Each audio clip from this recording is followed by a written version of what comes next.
Hello and welcome to the Loyal Homes Podcast, where we help you navigate in today's real estate market. My name is Tomm Dool. And I'm Chris Fenton. Well, Chris, the last couple episodes we've been talking about sellers and the selling process and what sellers can expect and some of the questions that they have. Today I want to kind of flip that, and we want to start looking at things from the perspective of a home buyer. Sounds good. So can you walk me through some of the basic steps that a new home buyer may come across? Okay, so steps to buying a house. I think it starts with just you realize that you want to move, or you realize you want to buy a house or move to another house.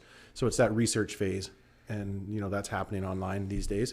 So going on websites, getting set up on a Save Search, starting to get an idea of what the market looks like, what you're interested in, starting to formulate where you want to be, what you're looking for, all of that stuff. So that's step one.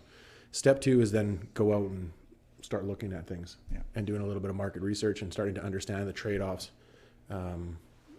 between different things that you can have: area, location, price, all that stuff. Then what's comes financing, next? mortgaging. Yes, you need to talk to your financial advisor, making sure it's the right step for you. Start getting contact with a mortgage broker or with your bank, whoever route you decide to go with. That should be step two. That should be, and and then finding out what you can afford. So you're not wasting your time and anybody else's time looking at things that are either above your price range or below your price range. 100%. Yeah. And then narrowing it down, then getting down to what do I really want, and starting looking at your short list of houses that you want to buy. Mm-hmm. Then making an offer, negotiating an offer, working through due diligence. And, after that's pretty much move in. Yeah. We miss a step of finding yourself a professional real estate agent. That generally happens pretty early in there. Yeah, absolutely. What are some of the most misconceptions people have about buying a home? Oh, that's such a good question. Misconceptions about buying a home.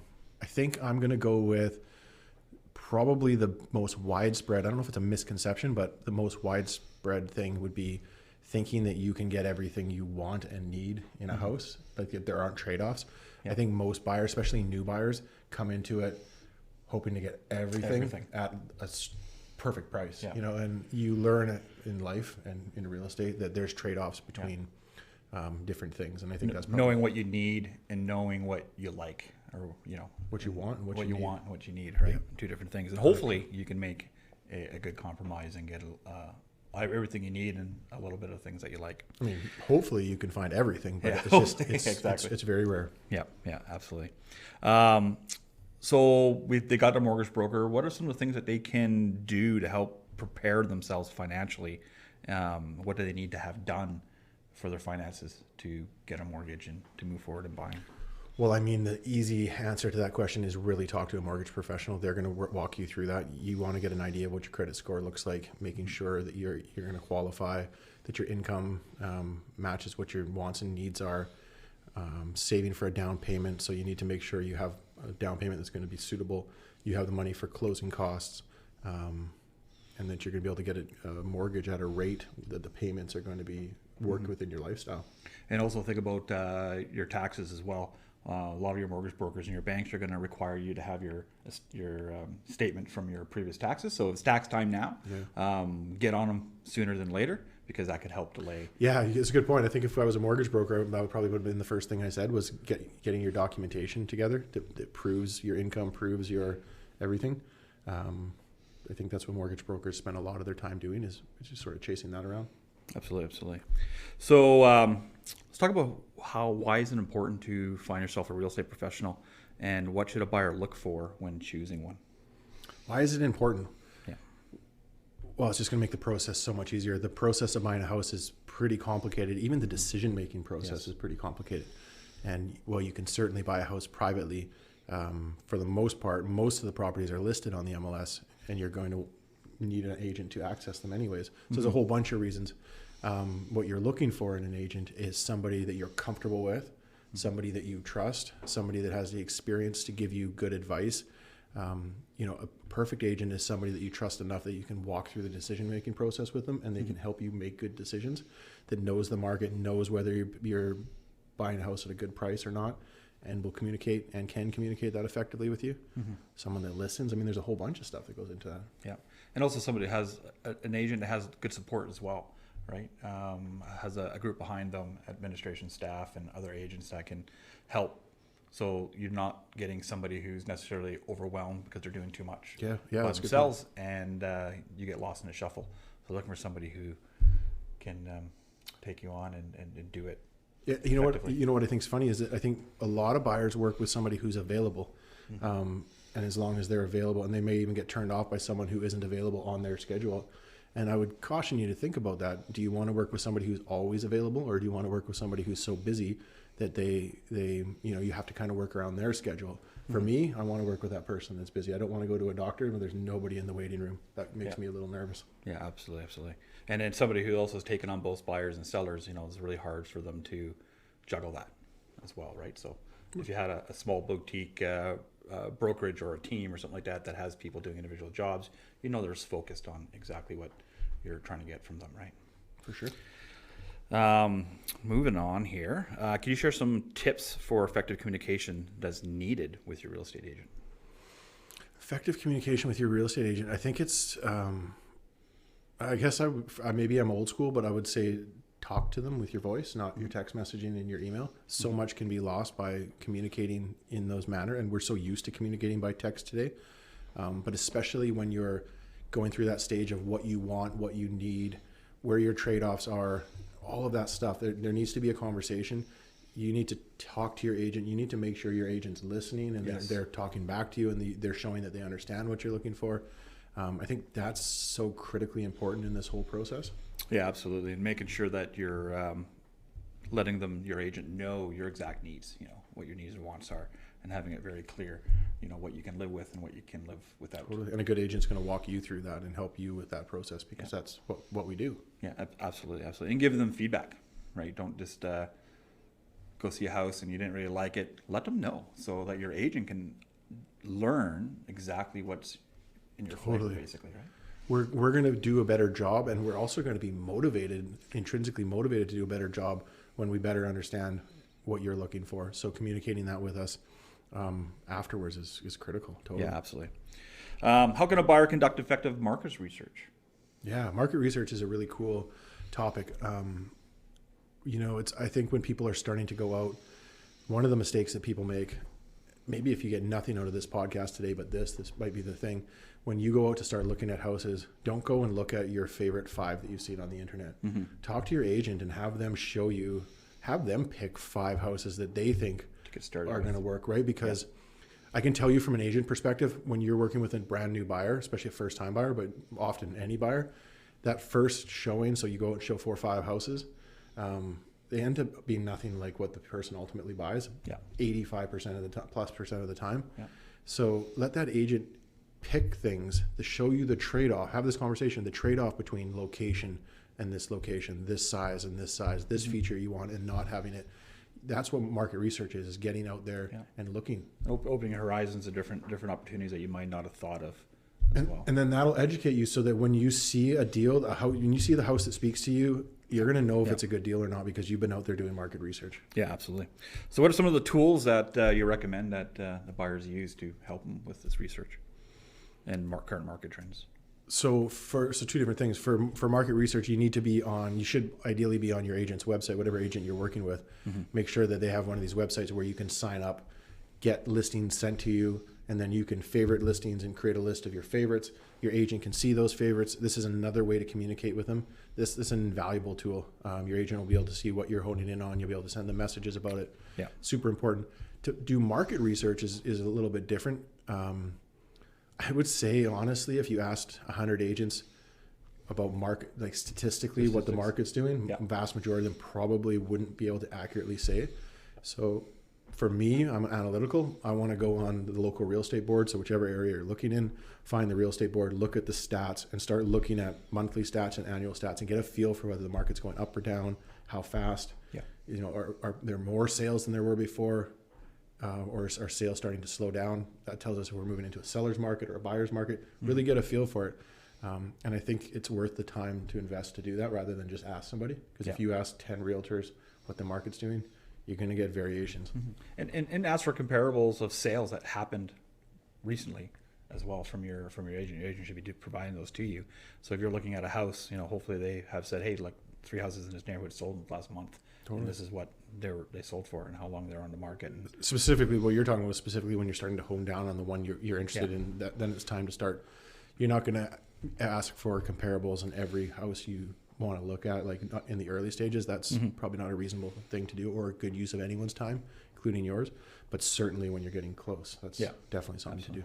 And then when you do get close and you do find that home, and you want to make an offer, what are some of the strategies to make your offer stand out from others? Yeah, I mean, well, we learned this well, didn't we, in a couple of years ago when the market went crazy and we were seeing 10, 20, 40. I remember stories of 100 offers on the same house. Yeah. How do you get it to stand out? Well, one of the age-old things people do is to write a letter, put your photo on the letter, tell the seller of the house why that house speaks to you. I think that's a valuable thing. Sellers, if you put yourself in the seller's shoes, the seller's got this house for sale. There's a sign up. They're not there for showings. They have no control of who's coming. They really want to know when an offer comes in, who are you? What's your story? What do you do for a living? That's going to hold weight, and not everyone does that. So that's going to certainly make yours stand apart. The other thing that will make your offer stand apart is just being really smart about the terms of your offer. So again, it's all about put yourself in the seller's shoes. What would they want? Well, they're going to want a big deposit. They're going to want less conditions as opposed to more. I'm not saying don't put conditions. You should, unless you're in one of those hyper competitive markets where you can't. So less conditions. Obviously, a good price is important to a seller, but put yourself in the seller's shoes. Have your agent ask the seller's agent, the listing agent, what are their preferred closing dates, and if you can accommodate that and give them what they're looking for, that's fantastic. Yeah, it's already a step ahead of everybody else by doing so. How should a buyer approach negotiations after their offer has been accepted? I don't like that question. So the reason I don't like that question is that makes me think of renegotiating on a building inspection. That's where it's leading to. Yeah, totally. And there's a place for that. I think it's used more than it should be. In my opinion, you don't want to be disingenuous. For me, renegotiating on a building inspection should occur when your inspector finds something significant in the house. Remember that in an inspection, the inspector's job is to find things. You're going to find a list of things wrong with the house in every single house. I've never seen a clean inspection. A brand new house that just got built. 100%. That's the time for doing a renegotiate. And the time to renegotiate is when you find something significantly wrong with the house that nobody knew about. The seller didn't know about it. You didn't know about it. Leaking basements, drain tile issues, big stuff, a buried oil tank. These are things that you should think about renegotiating. And the reason I say that is because this is an issue with the property that affects the value, and it's the seller's house still. They're going to have to fix it whether you buy the house or not. But going in and finding out that the paint is chipping, or even things that are slightly more significant than that, those aren't usually things to renegotiate. Especially if you're getting a house and the roof doesn't look that great, right? And then you have to negotiate as kind of it should have already been in that first offer, right? But as you said, things that we don't know, a beam broken or something going wrong with the foundation, or water coming in that maybe nobody knew about in a crawl space. And sometimes these things are things to walk away from, and you don't renegotiate. But it doesn't. A big deal doesn't mean it can't be fixed. You don't want to buy someone else's problems. You want to buy it, have it fixed, be compensated to have it fixed. And as long as it fits within your ability to do so. Totally. Right? So you got to think about that. Yeah, for sure. Good point. Talking about home inspection. So how important is it to have a home inspection for a buyer? Critically important. Absolutely. I've been doing this a long time. I would not buy a house without a home inspection. The reason often you hear people say, "Oh, I'm not going to get a home inspection," is because they'll tell you the home inspector isn't necessarily going to do a great job. There's lots of stories. I have stories where a home inspector misses things. Yes, they're human. Yes, some are better than others. But yes, everybody makes mistakes and misses things. Getting a home inspection does not mean they're going to find everything, but it means you have a better chance of finding things than if you do it yourself. Don't get your dad to do the home inspection. That's a bad idea. Because you don't know, a lot of people don't realize how detailed some of these home inspectors can get into, and some of the things that they do that I would never thought of looking there. And don't get your friend who's in construction to do it either. I mean, they can have all the knowledge in the world. Typically, if the friend in construction comes and does the inspection, they typically come in and they're feeling kind of important, and they're going around the house and they either tend to make things a bigger deal than they are, or they tend to not be as thorough because they don't have a checklist. They're not practiced in doing this. They haven't gone through every system in that in that inspection, in that home. So, and inspectors are trained and licensed to do a home inspection. Yes. They have a lot of experience and they know where to look. But make sure to engage yourself in that inspection process. You want to Absolutely. know what's going on. Meet with the inspector. Have them show you around. Meet with the inspector after. Have them show you around. Use your eyes and your ability to observe things to get to know the property. Mm-hmm. Absolutely. Appraisals. So a lot of people get confused. I just had an inspection done. Why am I have to get an appraisal done now? Sure. What are the difference, and why is an appraisal just as important? Yeah, they're very much different. They're two entirely different things. They do the two words get interchanged a fair bit. An inspection is when somebody comes and looks at the property and looks for deficiencies. An appraisal is when somebody comes to value the property, to tell you what it's worth. Appraisals typically happen when you're getting a mortgage, and they typically happen because the bank orders one and wants to get independent verification of what the property's value is. So usually you only get an appraisal when you have to. So they are important because otherwise you're not getting a mortgage. And it's important to note too that you got to talk to your financing people, because sometimes they require you to pay for that, and sometimes the bank pays for that. Totally. So it's definitely something that you need to know for your closing costs. Also know that appraisers aren't infallible either. So the price that comes back, say it comes back low, it doesn't actually mean you're paying less than market value. If I get 3 appraisals on the same house, I'm going to get 3 different prices. They're human like everybody else.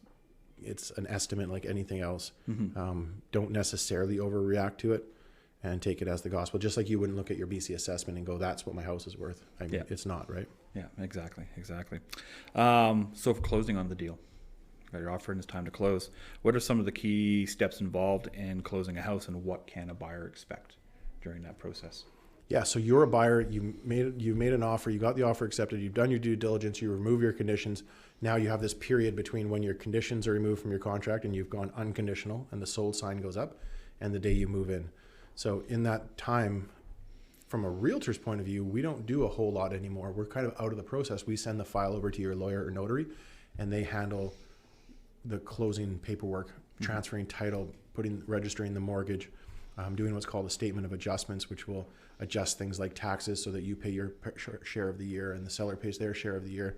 So really what you're doing now is getting ready to move, packing your boxes, contacting all the utility companies that are involved, setting up your TV, your internet, your phone, maybe not phone, I guess that dated me a little bit, but your heat, all of that stuff. Yeah. So getting that all set up. And then what can you expect? You should expect a clean house. You should be able to walk into a house that's free of everything that's not supposed to be there and clean. That doesn't happen all of the time, unfortunately, with resale houses. Yeah. It should, but it doesn't, because people are people. So, talk to your agent. Is it possible to do a walkthrough leading up to it to make sure things are done? Is your agent talking to the listing agent to make sure that the cleaning's been done? Everything's been completed. All of that. Yeah. So immediately after taking possession of the home and the purchase is complete, you kind of did mention some of that. What are some of the first steps and actions that the buyer should do once they move into their home? Make sure everything's the way it's supposed to be. So go around the house and make sure that the appliances work. Make sure everything, if the appliances aren't working and they were working when you did the inspection, you want to know that right away. You don't want to find that out 3 days later. Just look around the house, do a general sweep. Is everything that's supposed to be there? Is everything still in the same condition that it was? That's the biggest thing. And then after that, it's really just like unpack and move in and everything you're expecting is there. They didn't take a fridge from downstairs that was supposed to be included and stuff like that. If there's any problem, call your agent, inform them right away, and your agent will help you through that process. Doesn't happen often, but it does happen. It does happen. Yeah, absolutely. So homeowners approach to their home as an investment for the future. Well, so any investment, make sure you have insurance, make sure your insurance doesn't lapse, make sure that if anything goes wrong, you're not going to lose that investment. That would be the first thing that comes to mind. Taking care of maintenance in home systems. You don't want a flood, you don't want the roof to start leaking, so don't leave the roof until it is going to start leaking. Get ahead of these things, have a maintenance schedule. And then, there's the whole conversation about investing in upgrades and what's a good upgrade and what's not. Yeah. And a lot of those upgrades could be, if you're going to be living for a couple of years, what's going to be beneficial for you, right? Some upgrades, or is it just to potentially add value. And some tips for homeowners who eventually will have an interest in selling their house or buying a secondary property. Perfect segue. We just did that. Yeah. So here's the thing I would say. I look at my home as an investment. Yeah. When I renovate my house, I actually don't pick the things that I like. I'm definitely going to pick things I like. I'm going to pick colors I like. I'm going to pick floors I like. But it's not the only thing that I'm considering. I am definitely considering resale because I don't plan to live in the same house for 20 years. So paint, maybe I pick the color I like and we paint it later. But, big ticket items, kitchens, bathrooms, floors, you're wanting to think about this. Then the other thing would be, where are good investments in terms of resale? Things that really pay dividends are the cosmetics. Yes. Floors, paint, all those things I just mentioned. Things where you get less good dividend return on your investment would be kitchens and bathrooms, but it depends on the situation. Cosmetic, but electrical and plumbing sometimes. Yeah, all those, and then all those systems, you're going to update them and you're going to maintain them as you have to because you have to. But they're not great investments. If you have to put 30 grand into perimeter drains, you're probably never going to see that 30 grand back as a return on investment. Yeah. Roofs are sort of similar. Even windows are similar. All those big ticket items that are important, they don't pay great in terms of investment. So try to buy a house that has good bones, and all you have to do is update the cosmetics, and you're laughing. Yeah, absolutely. So in closing, what would be your best advice to give to a new home buyer? Final piece of advice that we haven't covered, maybe we have covered it. I'm going to say find a really good agent. Most buyers tend to work with the first agent that they kind of stumble into. Whereas when you're selling a house, you do a lot of research. You're investing a bunch of commission into this. It's your house. You do research. You start to figure out who they are, what their success is, all of that stuff. Buyers tend to work with whoever they run into first. My advice is find someone that you work well with, that you communicate well with, that you trust, that has the knowledge that you need. Wherever your stage is, the knowledge you need might be a little bit different. Find a good agent and build a relationship with them. Absolutely. So that brings us to the end today. We're running out of time, so we look forward to seeing you guys all next time. Have a good day.